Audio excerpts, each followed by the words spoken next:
serious now. I'm going to be corporate all the time, so. And as I want to do something, somebody just come.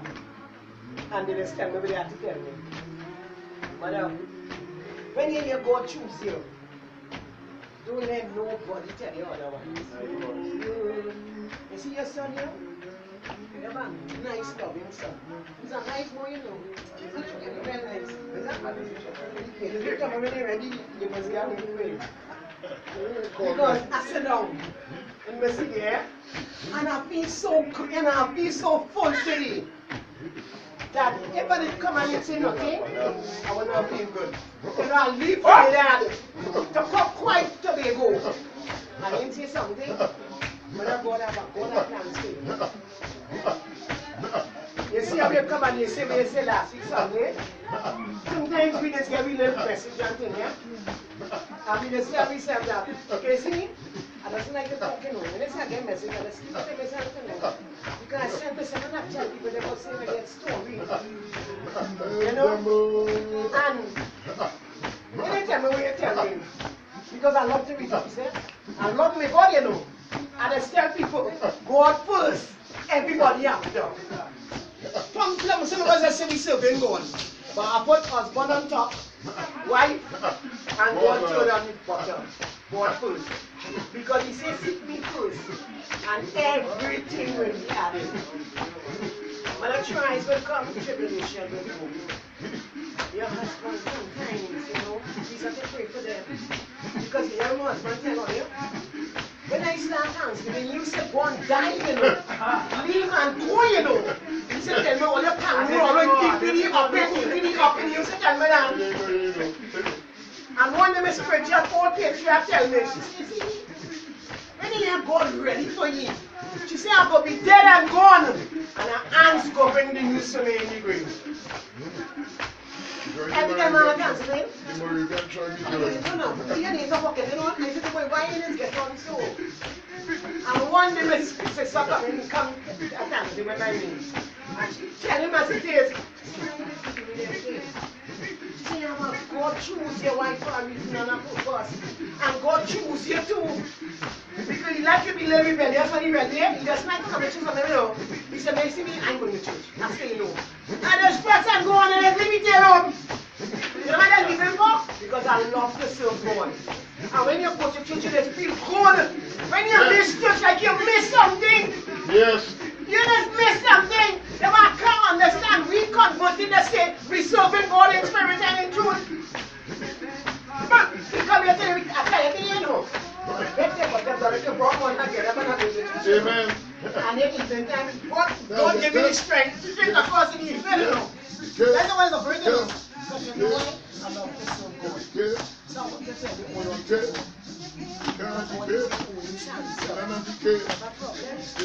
you. When you put them on the good, nobody will go here. That's what I'm saying. Like this one and that one.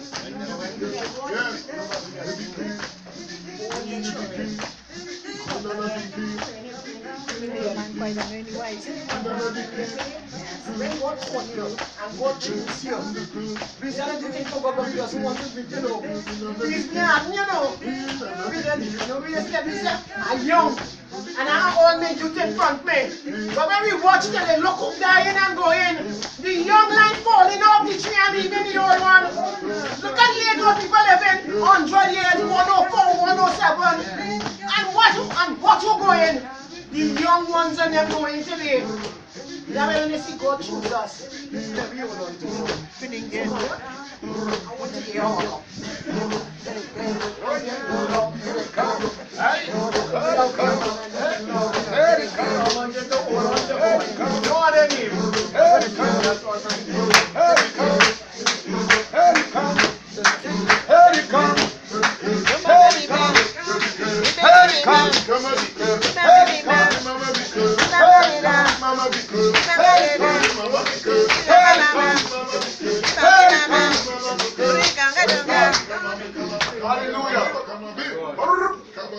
I sit in my little corner.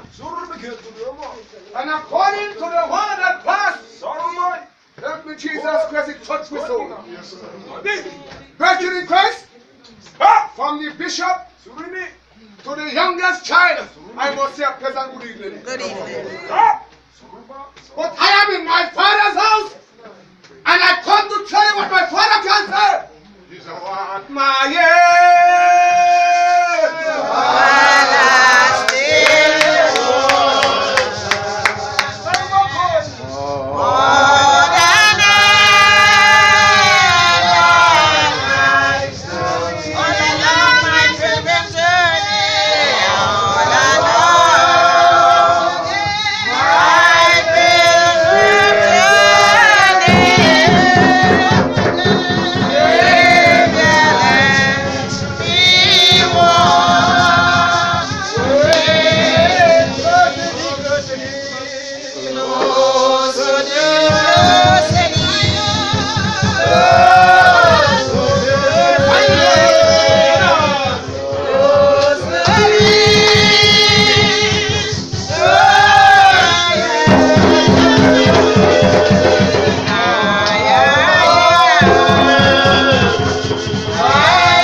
I don't know you.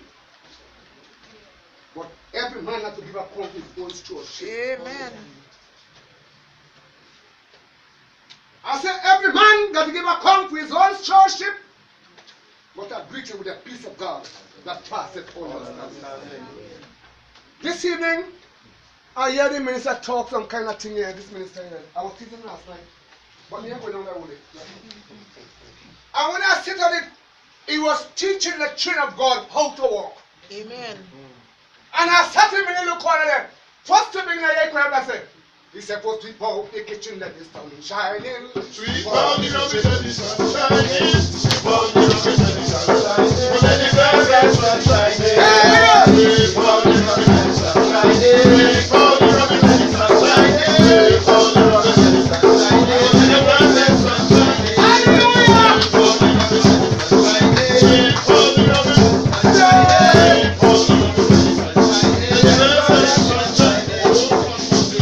Hello? No, Look here. I come in on short enough. What it telling us? Take out the animosity from your heart. Come on. Take out the guy. When you watch over there, you must watch close. And then you go see the Father in you. And then you go say, "Oh, child, I am here. Oh, child.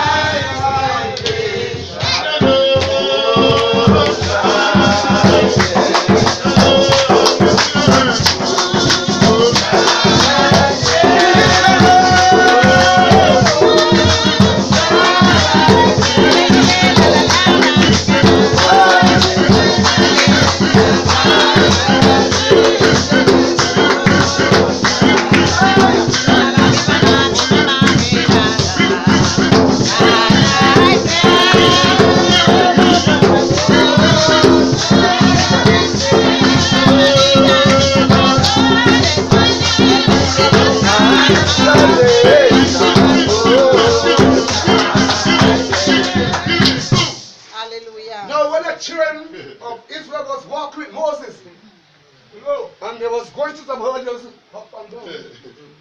My Lord, my God, see me home. Some was screaming. I hear the pastor where they say, some have eyes but they can't see. Oh, yes. Some get hands and they can't feel. But you're going on. I'm not going to trouble you. I'm going to trouble you. Because you know why? If the master call you to work, work for the master. Because no man can truly say that Jesus is the Lord except you take the faith away and breathe the living word. And we're coming in, so we go in, and we go in, and we go in, but we go back out. You know why? I want to see when my brother get on. I want to see when my sister eating. You know why? So you see for your brother and you can't see for your own self. Yes. So use the word good. To my brother over here, long time, you know my voice, eh?